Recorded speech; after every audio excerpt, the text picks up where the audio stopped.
The patrol was supposed to be boring. That was what Senior Watch Officer Draven kept telling himself as his shift dragged through its fourth quiet hour. He was stationed aboard the GSE light cruiser Pale Wind, one of 3 ships assigned to the Goreth boundary, a long, uneventful stretch of monitored space at the far southern edge of Galactic Sovereignty Empire territory. Nothing ever happened at the Goreth boundary. Ships passed through it. Cargo moved along it. Small scout vessels from various civilizations crossed it occasionally and were logged and forgotten. The officers assigned to boundary patrol either accepted the boredom or they transferred out within 6 months. Draven had accepted it. He had been here 4 years. He was good at being bored. He drank his tea, watched his screens, and wrote reports that nobody read with the same calm efficiency every single day. So when the long-range sensor array picked up a new contact at 3:12 station time, his first reaction was not alarm. It was mild curiosity, the way a person reacts when something small and slightly different appears in an otherwise identical routine. He leaned toward the screen. He looked at the contact marker. He read the preliminary data the computer had attached to it. Then he put down his tea. The contact was large. That was the first thing and the most obvious thing. The sensor return was the kind of thick, heavy signature that the system usually associated with dense asteroid clusters or small moons. It was not the signature of a ship. Ships did not return signals like that. Even the biggest GSE carriers, the heavy-class fleet vessels that were the pride of the Sovereignty's military arm, did not return signals like that. The mass reading on his screen was high enough that his computer had flagged it with a yellow uncertainty marker, which meant the system was not confident in its own numbers. Draven ran a manual calibration check on the sensor array. The array reported back perfectly functional. He ran the scan again. The numbers did not change. He pulled up the directional data. The contact was moving. Not fast. It had the kind of slow, deliberate momentum that reminded him, uncomfortably, of the way glaciers moved in old nature footage from cold climate worlds. Steady, unhurried, following a straight-line course that, if extended forward on the map, would bring it directly through the Goreth boundary and into GSE-monitored space. He pulled up the IFF register, the identification system that every authorized vessel in known space was required to broadcast. The register came back with a signal almost immediately. He read the designation. He read it twice. Then he read it a third time because the first 2 times he had assumed he was misreading it. He was not misreading it. The contact was broadcasting a United Earth Navy identification code. Human. The ship, if it was a ship, was human. Draven stared at his screen for a moment that was probably only 5 seconds long but felt considerably longer. Then he got up, walked to the duty captain's station, and woke up Captain Saren with a tap on the shoulder. Saren was a compact, gray-feathered Velhari female who had the particular ability of going from fully asleep to fully functional in about 3 seconds. She sat up, looked at Draven's face and said, "Show me." He showed her. She looked at the screen for about 10 seconds. Then she looked at it for 10 more seconds. Then she said, in a voice that was very carefully controlled, "Get me a visual." The optical sensors on the Pale Wind were good, long-range, high-resolution, built for exactly this kind of deep space identification work. They took 2 minutes to acquire the contact and bring back a clear image. Those 2 minutes were very quiet on the bridge. Nobody spoke. Draven noticed that 2 other watch officers had drifted over to look at the screens without being asked to, drawn by some instinct that something unusual was happening. The visual came through. Captain Saren had been in the GSE Navy for 22 years. She had seen a lot of ships. She prided herself on being able to identify any vessel class in the Sovereignty database by visual inspection alone, usually within 10 seconds. She looked at the image on the screen and could not identify it. Not because it was unfamiliar. She could see it was a warship. But because it was so far outside the scale of anything she had a reference point for that, her brain kept rejecting the perspective. It was dark, not the smooth, polished dark of a military paint scheme, but the rough, layered dark of metal that had been built thick and then built thicker. The hull plating was visible from long range, each plate massive, overlapping the next, the edges creating long shadow lines across the ship's flanks. The weapons emplacements were large and exposed and numerous, not elegant, recessed ports like GSE designs favored. Heavy, armored turrets that sat on the hull like defensive towers, each one big enough to have been a significant weapons installation on a smaller vessel. The ship was enormous. The sensor data had said so, but the image made it real in a way the numbers had not. The Pale Wind was a light cruiser, not a small ship. Placed next to the contact, it would have looked like a tugboat next to a sea fortress. "That is a human ship," one of the watch officers said. Not a question, a statement of disbelief. "It is broadcasting human IFF," Saren said carefully. "We confirm identity on visual contact with supporting data, not IFF alone." She did not take her eyes off the image. "What is the current human vessel registry maximum size on file?" Draven checked the database. "Class 3 heavy transport," he said. "Approximately 60,000 standard tons. Crew capacity 240. Everyone looked at the sensor mass, reading on the adjacent screen. 9.7 million standard tons. Nobody said anything for a moment. Saren made a decision. She made it the way good captains make decisions, fast, clear, and without visible doubt even when doubt was present. "Hail them," she said. "Standard contact frequency. Polite, no targeting systems, nothing active." The communications officer opened the channel. Saren leaned toward the pickup. "Unidentified vessel on approach to the Goreth boundary. This is Captain Saren of the GSE cruiser Pale Wind. You are entering monitored sovereignty space. Please identify yourself and state your destination and purpose." The response came back in under a minute. A human voice, speaking trade language with a heavy accent and the unhurried confidence of someone who had made this kind of call many times before. "Pale Wind, this is UES Gettysburg, Captain Osai commanding. We are transiting the Goreth boundary on a navigation verification run. Our route was filed with the GSC Trade Office 7 standard days ago. You should have it on record. No hostile intent. Requesting passage confirmation." Saren looked at Draven. Draven checked the trade office records. There it was, a transit filing, received 7 days prior, logged by a junior administrator who had presumably looked at the vessel class field, seen a human filing, and approved it as routine without reading the size data carefully. A navigation verification run. The most routine, uneventful type of transit in the register. The human ship, this enormous, dark, gun-covered, 9-million-ton human ship, had filed a routine transit permit and was proceeding through like a cargo vessel. "Passage confirmed, Gettysburg," Saren said, because that was the correct procedural response. "Safe travel." "Appreciated," said the human voice, and the channel closed. The bridge was quiet for a moment. Then the second watch officer, a young male who had only been on boundary patrol for 3 months and had not yet fully developed the regulation composure, said, in a very small voice, "Captain, is that normal?" "No," Saren said, "it is not." She was already at her command terminal, drafting a priority relay to GSC Sector Command. She wrote it quickly, attached the full sensor package, and flagged it at the highest urgency level the boundary patrol system allowed. Then she added a personal note at the bottom, which she did not usually do, because personal notes in official dispatches were considered informal and slightly unprofessional. She wrote, "I recommend this be escalated. I have been on boundary watch for 4 years. I have never seen anything like this.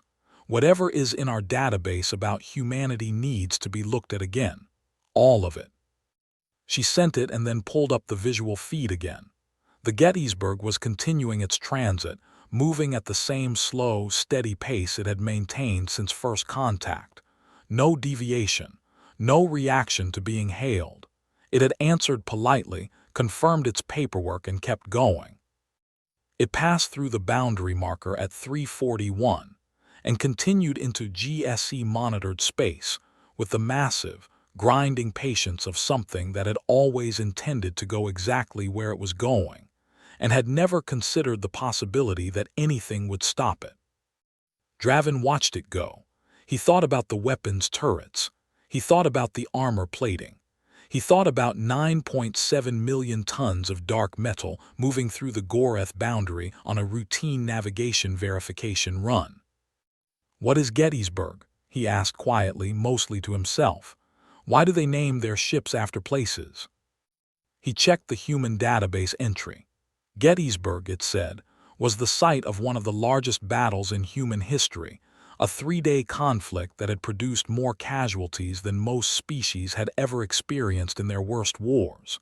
The humans who fought it had been on foot, with primitive weapons, and they had kept fighting all 3 days anyway. Draven read that entry twice. Then he looked back at the screen where the Gettysburg was now just a sensor return, large and steady and moving without hurry through GSE space.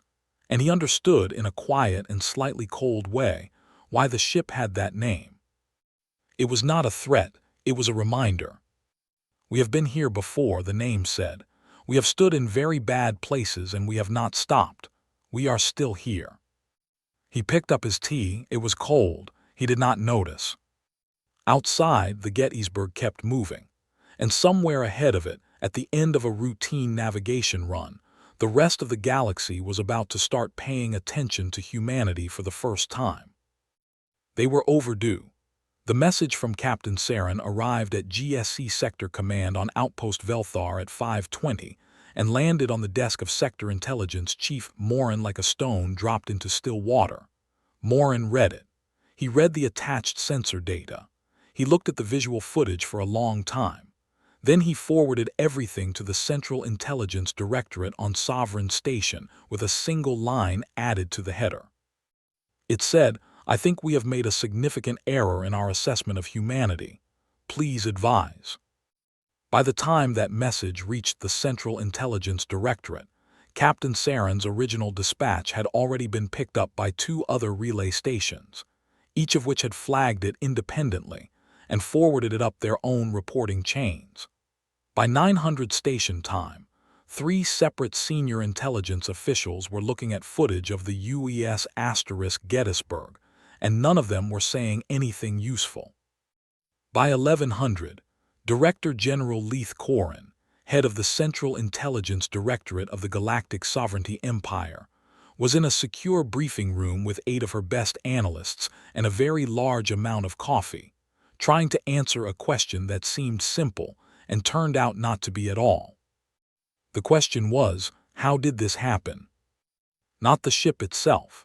The ship was a fact now, visible, documented, sensor confirmed. The question was how a civilization that the GSE had been passively monitoring for nearly 8 decades had built something like that without anyone noticing, and what that said about every other assumption they had made about humanity in the same period. Leith was 63 years old, Velhari-born, and had spent her entire career in intelligence work. She had a flat, precise way of thinking that her staff found either admirable or exhausting depending on the day. She did not panic. She did not speculate wildly. She looked at data and she followed it to where it went, even when where it went was uncomfortable. Where it was going today was very uncomfortable. She stood at the front of the briefing room and listened to her analysts present their findings in sequence, because she had asked them to pull everything they had on humanity the moment the dispatch arrived, and they had spent the last 4 hours doing exactly that. Analyst Pravin went first. He was young, thorough, and had the slightly haunted look of someone who had spent 4 hours reading human history and was still processing it. "The United Earth Navy was formally established 41 years ago," he said. "At that time, their fleet consisted of approximately 30 vessels, all in the light patrol and research categories. The largest was a survey vessel with a mass of around 80,000 standard tons. He clicked through his slides. Over the following 40 years, our monitoring records show continued development of their fleet. Our most recent full assessment, completed 19 years ago, recorded a human fleet of roughly 220 vessels, with the largest registered class being a mid-range cargo transport. He paused. What we did not have in that assessment was any record of capital ship construction, no record of large-scale military shipyards, no record of the Gettysburg or anything like it. He paused again. We now believe this is because we were not looking in the right place. He pulled up a set of archival deep scan images of the human home system, dense fields of asteroids in the outer system zones, the kind of resource-rich belts that young civilizations exploited heavily for raw materials. The scans had been filed over the years as standard resource extraction activity. Perfectly normal, not worth a second look. When we applied updated analysis algorithms to these historical scans this morning, Pravin said, we found energy signatures consistent with large-scale manufacturing, not mining, construction, long-duration, high-energy construction activity that has been ongoing for at least 35 years in these asteroid fields. He let that land. The fields provided natural sensor scatter. Our monitoring stations recorded the activity. Our analysts at the time categorized it as mining without deeper investigation, because the assumption was that humans were not capable of anything more significant. Leith looked at the images. 35 years of construction, hidden not by any deliberate concealment system, not by jamming or deception, but by the simple fact that nobody had thought to look carefully because the assumptions about what humans could build had prevented the right question from being asked. How many ships? She asked. The Gettysburg is confirmed. Based on construction energy archival data, we believe there are at minimum 9 additional vessels of comparable class, possibly more. The room was quiet. Analyst Fren went next. She handled the technical assessment, the armor composites, the reactor output, the weapons systems. She had been in the technical division for 15 years and had a reputation for understatement. When she described the Gettysburg's hull plating as an approach we have not previously encountered, Leith knew that was analyst language for, we have no idea how they made this, and it is better than what we have. The armor, Fren explained, appeared to be a layered composite that absorbed and redistributed impact energy across the entire hull rather than resisting it at the point of contact.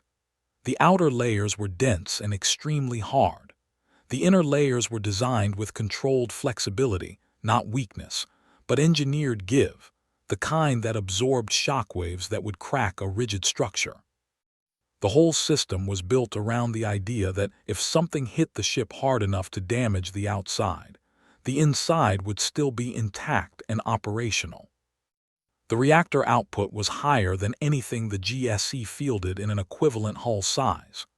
The weapons emplacements were numerous and varied, long range, medium range, and what appeared to be dedicated close defense systems that suggested the designers had thought carefully about every engagement distance. The design philosophy, Fren said carefully, is not optimized for speed or maneuverability. It is optimized for one thing, ensuring that the ship continues to function under the worst possible combat conditions for as long as possible. She looked at her notes. In human engineering documents that we have been able to partially access through open-source human archives, this class is described as a sustained engagement capital ship. The design goal, as stated in the original project specifications, was to build a vessel that could absorb an attack from a superior force long enough for reinforcements to arrive. Leith looked at her. Long enough for reinforcements to arrive, she repeated. They built this as a ship that was designed to take a beating and survive it. Yes, Fren said, and while taking the beating to continue returning fire effectively. The third analyst, An older male named Sova, who handled human cultural and historical assessment, spoke last. He had the careful tone of someone who was about to say several things that the room was not going to enjoy hearing. Humans, he explained, had evolved on what the formal classification system would call a high-pressure biosphere. Their home planet was alive in ways that most member species' home worlds were not: aggressive predators, competing disease vectors, environmental instability. The species had survived this by developing not physical advantages but cognitive ones: problem-solving, tool use, the ability to communicate learned solutions across generations. The result was a species that had never, in its evolutionary history, been able to stop adapting. The pressure had never lifted. Even after they achieved civilization, the pressures changed rather than disappeared: disease, conflict, resource competition. They kept solving problems because stopping meant dying, and they had never, as a species, become comfortable enough to stop. Their military history was extensive. Thousands of years of it. Wars of every scale, fought with every type of technology available at the time, progressively becoming more destructive and more sophisticated. The pace at which they had developed weapons technology was, by any standard measure, the fastest in the recorded GSE membership history. What the historical record shows, Sova said, is a species that treats every unknown as a potential threat to be prepared for, and every limitation as a problem to be engineered around. They did not encounter space travel and become explorers. They encountered space travel and became cautious. He looked at the room. They have been in space for 80 years, and they spent most of that time quietly preparing for the worst while hopping for the best. And they did not tell us, Leith said. They did not tell us because, I believe, it did not occur to them that we needed to know, Sova said. In human political thinking, a state's military capability is its own business. They were not required to report it to anyone. They assumed we were monitoring them. They knew about our observation stations, and they assumed we were aware of their development. They did not realize we had categorized them as non-threatening and stopped paying close attention. Leith let the silence sit for a moment. They thought we knew, she said. I believe so, Sova said. And they continued on the assumption that since no one had raised any concerns, everything was understood. There was a long pause in the room. Then Leith straightened up and made a decision. It was the same decision that, she suspected, Grand Admiral Thesivane and High Chancellor Moss were also arriving at in their own briefing rooms, because the math was the same no matter where you did it from. We are going to request a full summit, she said. The highest level, Earth's head of government, the High Council, full diplomatic protocol. We are going to treat this with the seriousness it deserves, which is a great deal of seriousness. She looked at her team. And we are going to do it quickly, not because we are afraid, because we should have done it 20 years ago and we are not going to wait another 20. She began drafting her own brief for the Chancellor's office. She wrote it clearly, concisely, and honestly. The last line read, "We made the oldest mistake in intelligence work. We decided what something was before we looked at it properly. We will not make that mistake again." She sent it. Outside the briefing room windows, the stars were steady and many and indifferent. Somewhere among them, the UES Gettysburg was completing its navigation run, moving at its slow, immovable pace through GSE space, filed under routine, approved by a junior administrator, noticed by a boundary patrol officer who had been paying attention when he was not supposed to need to. The galaxy had been given a very clear message. It was time to start paying attention. Captain Quame Osai was a large man with a calm face and the kind of unhurried voice that made people feel that whatever was currently happening was probably fine. He had commanded the UES Gettysburg for 3 years.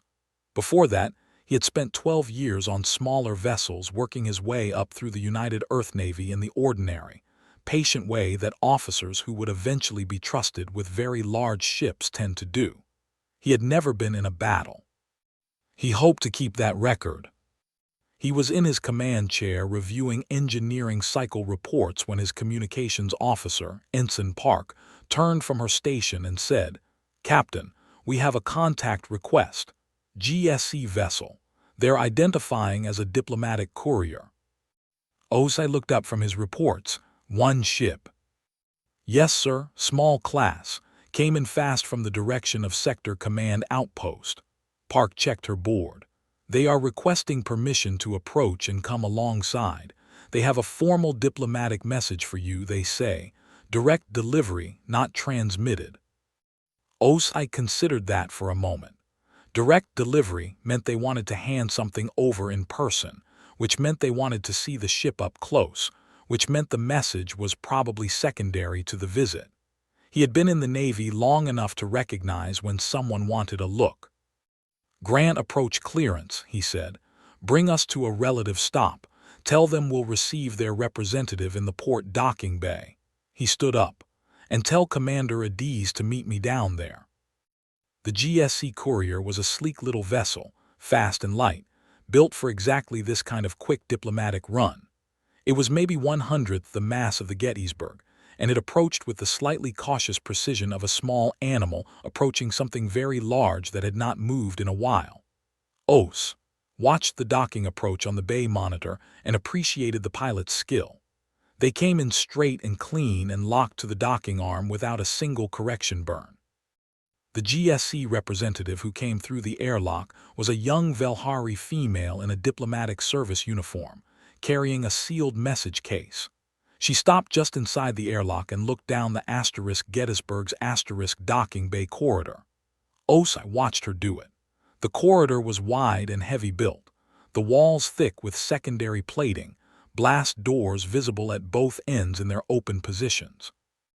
Overhead, maintenance conduits ran along the ceiling, not hidden, not decorative, just there, functional and dense, because the Gettysburg had more systems running through its structure than most ships half its size.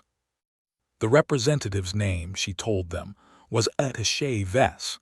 She had been in the diplomatic service for 4 years. She was doing a very professional job of not looking overwhelmed. "Captain Osai," she said, "I bring a formal communication from the office of High Chancellor Moss, transmitted through Director General Corin of the Central Intelligence Directorate, relayed through Sector Command." She presented the message case. Osai took it, broke the seal, and read the contents. It was an invitation, a formal request for a high-level diplomatic summit between the Galactic Sovereignty Empire and the United Earth Government, to be held at Sovereign Station Aurelis. The invitation was addressed to Earth's head of government and was written in the full formal style of a major diplomatic event, the kind of language the GSC used for things that mattered. "When was this drafted?" Osai asked. 36 hours ago, Vess said. Osai nodded. 36 hours after the Gettysburg had crossed the Gorath boundary. He appreciated the speed. It told him that whoever had seen the sensor footage had made a decision quickly and acted on it, which was the mark of people who were serious. "We'll transmit it to Earth immediately," he said. "Thank you, Attaché." Vess nodded. Then, because she was young and because she was clearly trying very hard to be professional and not quite fully succeeding, she said, "Captain, if I may ask, is this your first transit through the boundary?" "Third," Osai said. She blinked. "Third," she repeated. "We've been running navigation verification routes through several GSE boundary zones for about a year," he said. "Standard procedure when we bring a new vessel into operational status. We need to verify our charts match the actual lane coordinates." He watched her face. "Were the previous transits not on record?" "They may have been," she said carefully. "I was not personally briefed on them." Osai nodded. He suspected what had happened. The previous transits had been logged and filed away like the first one, routine, approved, forgotten. Nobody had pulled the records together and looked at them as a pattern because nobody had been looking for a pattern. He did not say this. It was not his job to explain the GSE's filing system to their own diplomat. "Safe journey back," he said, and Vess returned to her courier and departed with the same clean precision she had arrived with. Commander Yemiades, Osai's XO, stood beside him as they watched the courier go. She was tall, sharp-featured, and had the particular quality of always seeming to already know what was happening even when she did not. "Summit," she said. "Summit," he confirmed.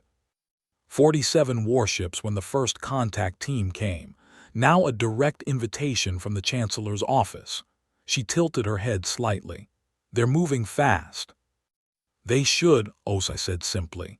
He was already walking back toward the command deck. "Get me a secure channel to Earth Fleet Command, and then one to the Foreign Ministry."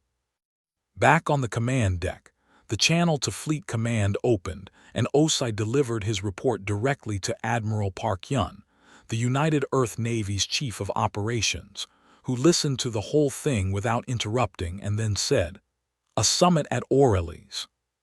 "Yes, Admiral." "Full GSE High Council." "That's what the invitation says." There was a pause. "How do they seem," the Admiral asked, "in your read of it?" Osai thought about it. "Not hostile," he said, "surprised, moving fast because they're smart enough to know they should move fast." He paused. "I think they expected us to be smaller than we are and now they're recalibrating." Another pause. "Recalibrating in which direction?" "I believe toward respect," Osai said, "but they want to confirm it for themselves in person." "Good," the Admiral said. "That's the right direction." A brief silence. "Continue your verification run, Captain. We'll handle the summit arrangements from here." And Osai, "Well done." Osai closed the channel and returned to his command chair. The Gettysburg had a full navigation run still to complete, 3 more boundary corridors, a star system pass, and a final calibration check near a pulsar that the charts said was in a slightly different position than their sensors kept indicating. It was detailed, methodical work. Osai liked detailed, methodical work. He found it satisfying in the same way he found the ship itself satisfying, not because it was exciting, but because it was right. Every check completed was a problem that could not come back later. Every system verified was something that would not fail at a bad moment. The Gettysburg was built on the same principle. Every armor plate was there because someone had looked at a list of things that could kill a ship and decided to plan for it. Every weapon system was there because being unable to fight back was a failure mode the design refused to accept. Every redundant system was there because single points of failure were for ships that did not take their job seriously. Osai loved his ship. Not in a sentimental way, he was not a sentimental man. In a practical way. The way you love a tool that works exactly as designed under conditions it was designed for. 3 days later, the Gettysburg completed its navigation run and turned for home to begin the process of preparing for whatever the summit would bring. As it did, a message came in from Fleet Command, a brief status update that Osai read in his chair with the same quiet attention he gave everything. The summit had been confirmed. Earth's Secretary-General Amara Diallo would lead the delegation. The GSE had committed the full High Council. The date was set for 3 weeks out. In the same message, almost as a footnote, Admiral Park Yun had included a line that Osai read twice and then forwarded to Adiz without comment. It said, "Intelligence has confirmed that multiple GSE member states have independently begun requesting copies of the Gettysburg sensor footage. Viewership, if it were measured, would be the highest of any single event in sovereignty history." Adiz appeared at his shoulder 30 seconds later, having clearly read it immediately. "We're famous," she said. "We're documented," Osai said. "Same thing at this scale." He considered that. He looked at the forward viewport, stars in every direction, the galaxy going about its business the way it always had, old and vast, and in possession of opinions about everyone in it. "Make sure the crew knows," he said. "Not the details, just that the work they did on this run mattered, that people are paying attention now." Because of the ship, Adiz asked. Because of the ship, he said, and because Sova down in navigation caught that pulsar drift 3 runs ago and kept nodding it every time until someone listened, and because Park in communications turned around fast enough to catch the courier's approach before it had to hail twice. He leaned back. Because everyone did their job well and kept doing it. That's the whole story. Adiz was quiet for a moment. Then she said, "That's a very boring story for something this big." "Most important things are," Osai said. He picked up the engineering cycle report he had been reading before all of this started. He found his place and continued reading. The asterisk Gettysburg moved on through the dark, heading home, its enormous hull steady and unhurried in the long quiet between the stars. Behind it, the galaxy was having a great many conversations about humanity, urgent ones, careful ones, analytical ones, alarmed ones. None of those conversations had yet reached any conclusion. But they had all started from the same place. A boundary patrol officer on a boring shift who had looked at his screen and put down his tea. And a very large ship that had simply been doing its job. The full intelligence brief on humanity was 260 pages long and had been assembled in 72 hours by 14 analysts working in rotating shifts. Director General Leith Corin had read all of it. Grand Admiral Thesivane had read most of it. High Chancellor Moss had read the executive summary, the historical section, the military assessment section, and then gone back and read the historical section again. The brief was divided into several parts: biology, history, culture, technology, military development, psychology. It was thorough, it was well-sourced. It was, in several places, very uncomfortable reading. Moss was sitting with Thesivane and Corin in the secure review chamber on Sovereign Station Aurelis when they went through it together. It was late in the station's evening cycle. The chamber was quiet. Someone had brought food that was sitting mostly untouched on a side table because no one had remembered to eat. Corin started with the biology section because she believed, and had always believed, that you could not understand what a civilization built without understanding what the civilization was. Humans were mammals. That was the baseline. Warm-blooded, oxygen-breathing, water-dependent bilateral symmetry, all the standard markers that meant they were not physiologically extreme by any measure the GSE used. Their home planet, assessed by standard metrics, was within comfortable habitability ranges, temperature variation tolerable, atmospheric composition standard, gravity unremarkable. What the standard metrics did not capture was what was alive on that planet alongside the humans. The biosphere of Earth had been running, Corin explained, for approximately 3.8 billion years. In that time, it had evolved a complex, interlocked system of organisms that competed with each other in every possible way. The result was not a calm ecosystem. It was a continuous, ongoing competition at every level of biology, from microscopic organisms up through the largest land and sea animals. Predators that had evolved to kill efficiently. Prey animals that had evolved in response, speed, group behavior, armor, camouflage. Diseases that attacked cellular systems in sophisticated ways. Immune systems that fought back and adapted. Humans had evolved in the middle of all of this, without natural armor, without significant venom, without the kind of physical imposing presence that kept large predators away. They were, by the initial biological evidence, badly positioned to survive. They had survived anyway, and then they had spread across every climate on the planet, from frozen poles to arid deserts to dense rain forests, adapting to conditions that should have been limiting through technology and learned behavior. They had survived diseases that had killed a third of their population at various points in their history, and then continued building civilization afterward.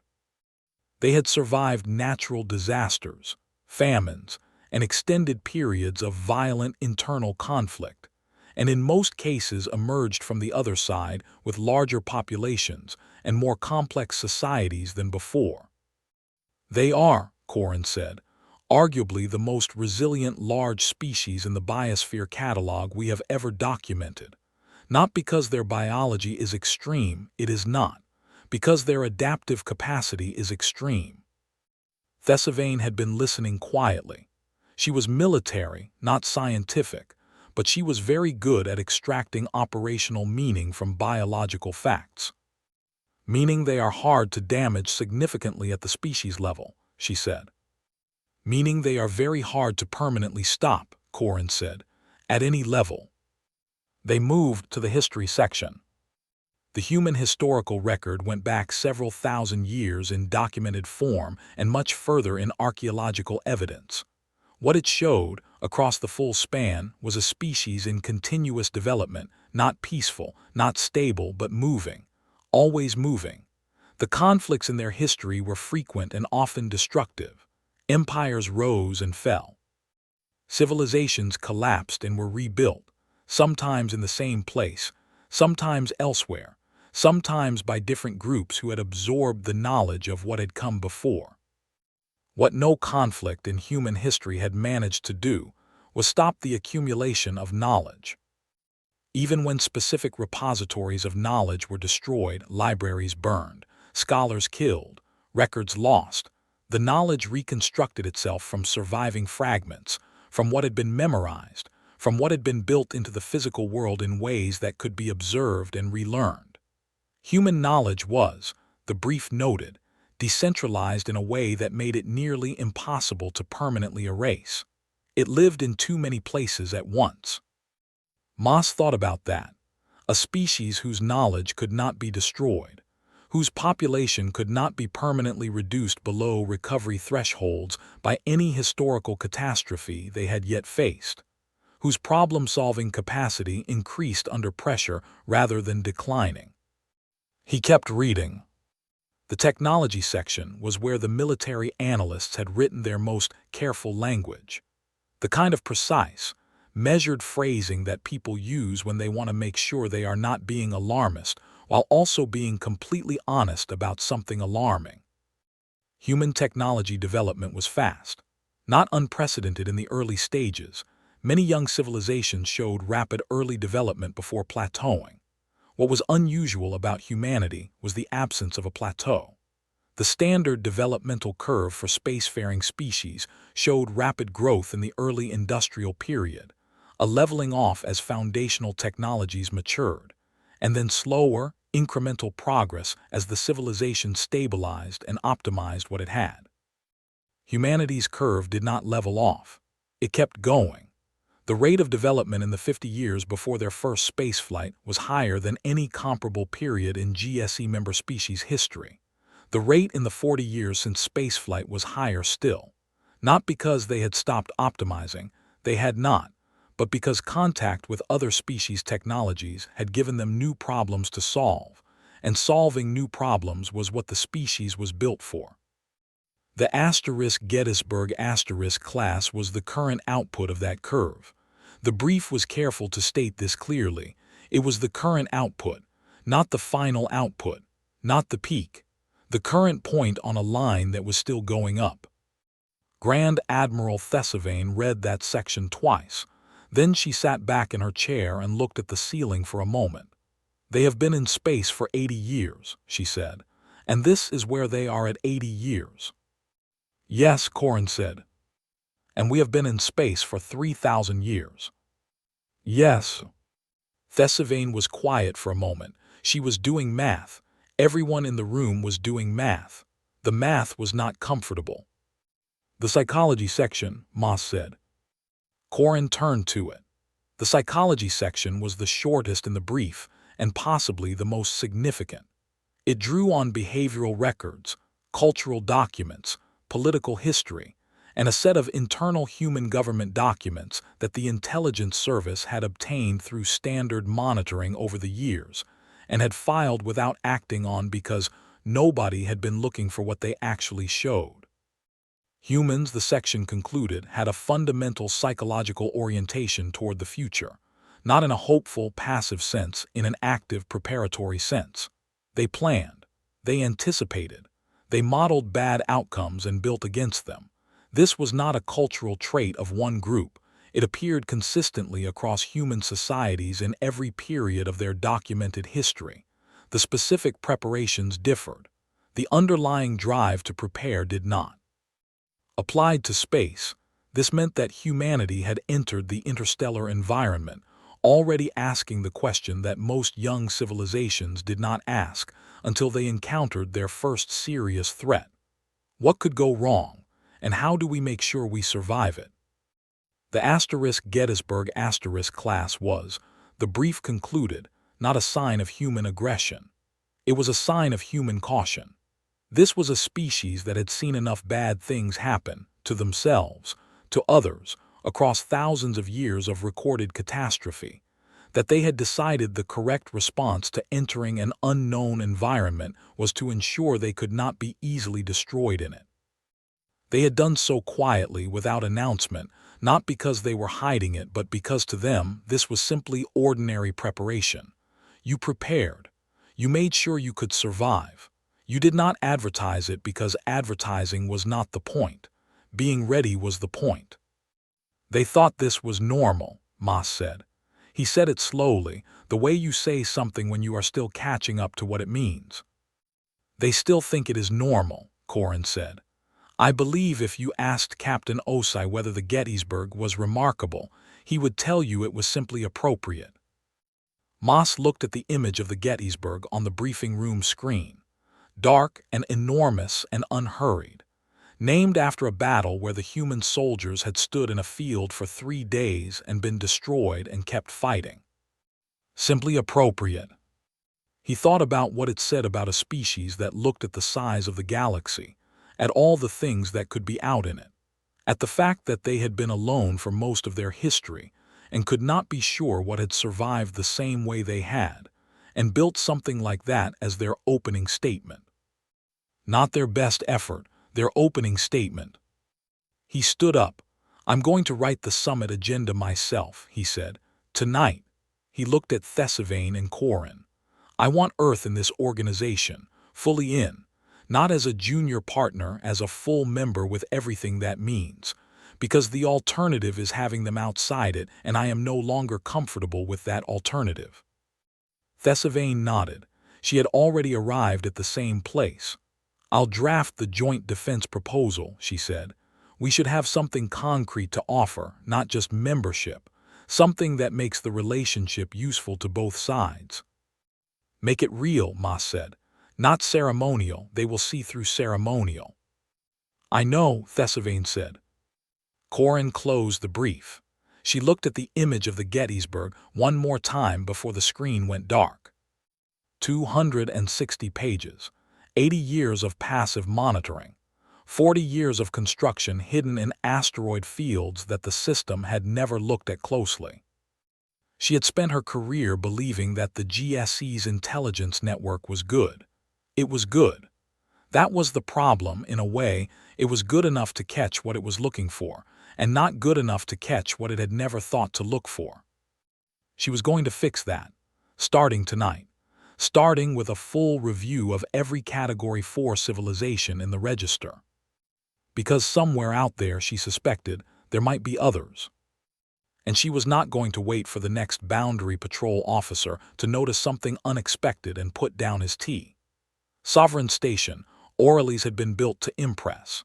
That had been the intention from the beginning, 3,000 years ago, when the founding species of the Galactic Sovereignty Empire had agreed that their central meeting place should communicate, to anyone who arrived there, the weight and permanence of what had been built.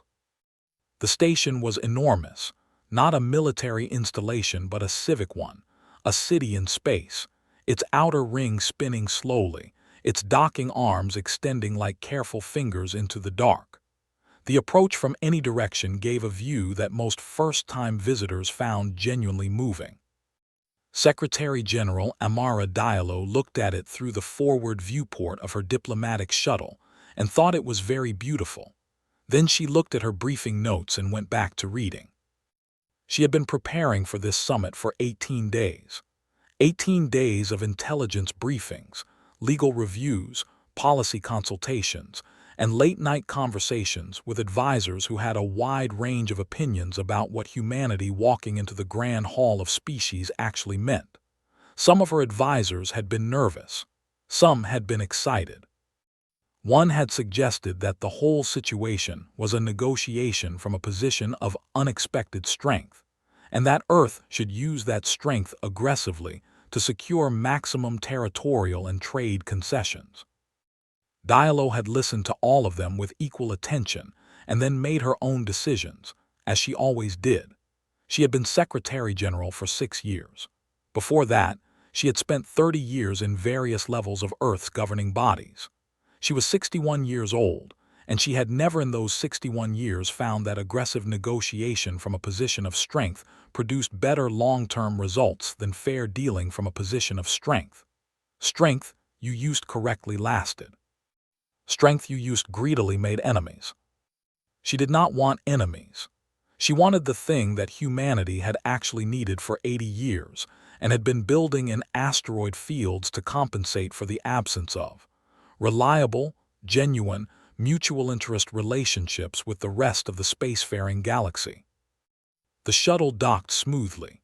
The greeting party waiting in the docking bay was large, High Chancellor Moss himself, Grand Admiral Thesivane, Director General Corrin, and a line of representatives extending back farther than the bay's immediate sightlines. It was, by every protocol standard, a maximum honors reception. Diallo stepped off the shuttle, shook every hand, and learned every name.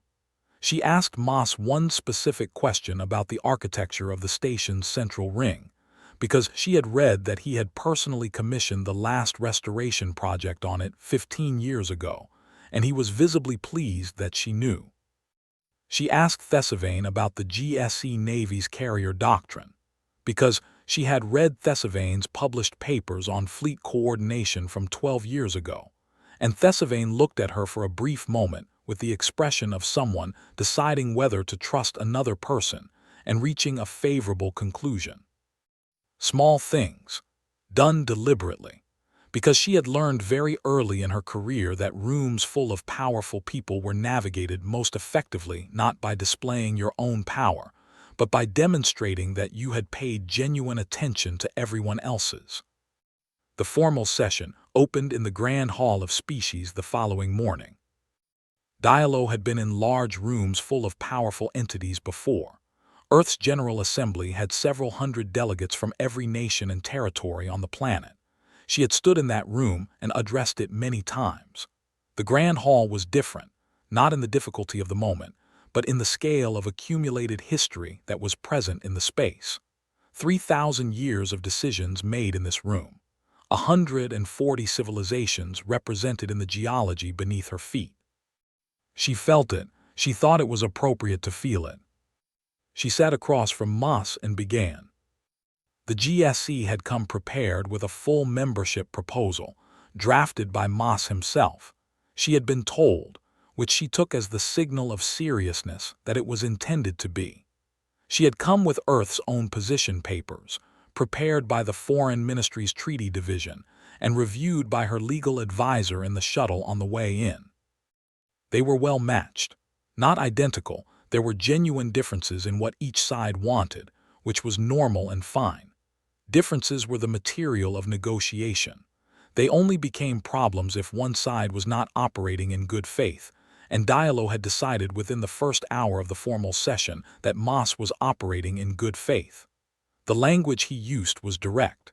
His concessions, when he made them, were given without the kind of theatrical reluctance that covered insincerity. He had done his reading. He understood what he was offering and why.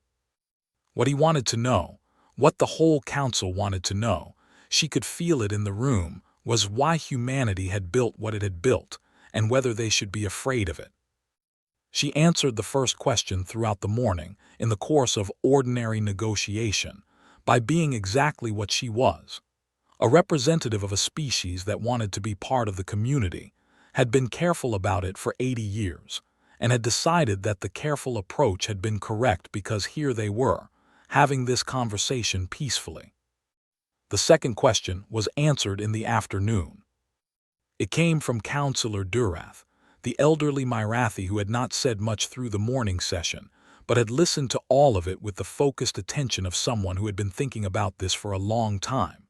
He leaned forward when the afternoon session reached a natural pause and said, in his old, careful voice, "Secretary General, I want to ask you something that I have been thinking about for 20 years. Please, Dilo said. Why did you build them? He said. Not the strategic reason, the real reason. What were you afraid of? The room was very quiet. Dilo looked at him for a moment. She did not look at her notes.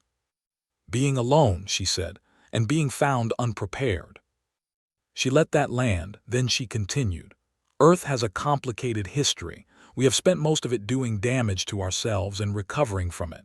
We know what it costs to be weak when something strong wants what you have. We know what it costs to be slow when something fast is coming. She paused. When we reached space, we were excited. We are explorers. We love discovery. But we are also very old as a species, and we carry our history with us, and our history said, you do not know what is out here. You hope it is good. You prepare for the possibility that it is not. She looked around the room slowly. At the Velhari and the Solani and the Myrathi and 100 other species sitting in their curved tiers. We were not building against any of you specifically, she said. We did not know any of you well enough to be building against you. We were building against the unknown, against the dark and the distance and the things we could not see from where we were standing. She paused once more. As it turns out, the galaxy is mostly good neighbors. We are very glad of that. We would have been glad of it earlier if we had been having this conversation earlier. Durath nodded, the nod of a very old person who has heard the thing they have been waiting to hear for a long time. Then the applause started. It was not unanimous and it was not synchronized because 140 species clap in different ways at different rhythms. But it was real. It spread from the Myrathi delegation to the Velhari tiers to the Solani section and kept going, each species in its own way, all of them saying the same thing. We hear you, we understand, you are here now. Dilo received it with a small, composed nod. She did not stand up or perform. She just sat there and let it finish. And then she and Moss continued working through the treaty language because there was still work to do. The agreement was signed the next morning.